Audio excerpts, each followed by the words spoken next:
The European Union and the United States have set out to achieve a number of ambitious goals: combating climate change, eliminating forced labor, strengthening democratic resilience. These are all big issues affecting the US and the EU, but these issues do not exist in a vacuum. Cementing partnerships beyond the transatlantic space will be critical to making these policy aspirations a reality. The developing world is comprised of roughly 150 countries with more than 6 billion people and $45 billion in GDP.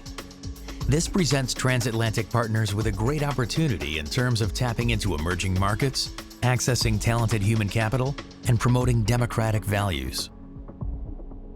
Russia and China have already seized on these immense opportunities, but toward different ends.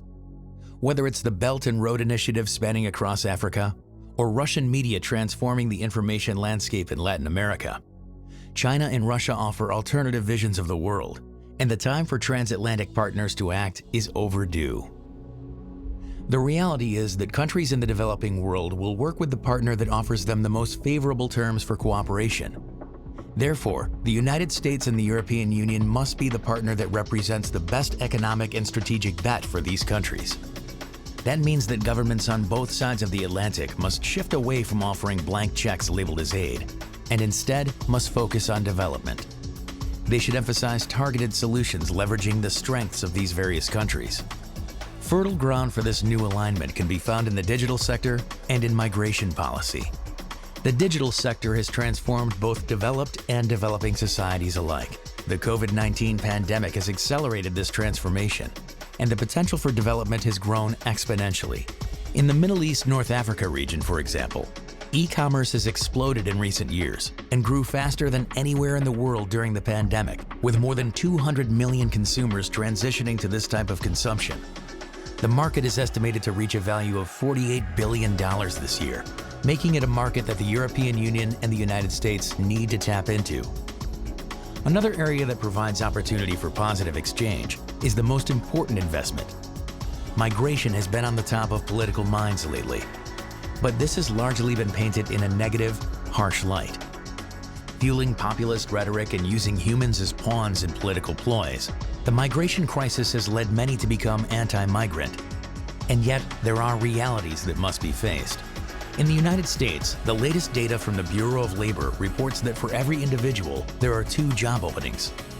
In Europe, aging demographics in Germany and Italy are requiring a new generation to enter the workforce, a generation that was lost due to previous waves of emigration. In the developing world, many countries are advocating for solutions to brain drain. Between the US, the EU, and countries in the developing world, agreements must be reached for migration policies and for distributing opportunities to unskilled and skilled labor forces throughout these various regions. Dispelling a negative narrative of migration and replacing it with a positive one is of critical importance for viable solutions to be offered in the midst of these current economic and migration crises. Existing frameworks exist and must be capitalized upon. In the EU, the Team Europe Initiative and the Digital for Development Hub provide aspirational paths that the 27 member states can work towards in their partnerships with the developing world. In the US, the Biden administration has signaled a positive trend by signaling a first-ever US-Africa summit hosted in December of 2022 in Washington, D.C. Yet, there is more to be done.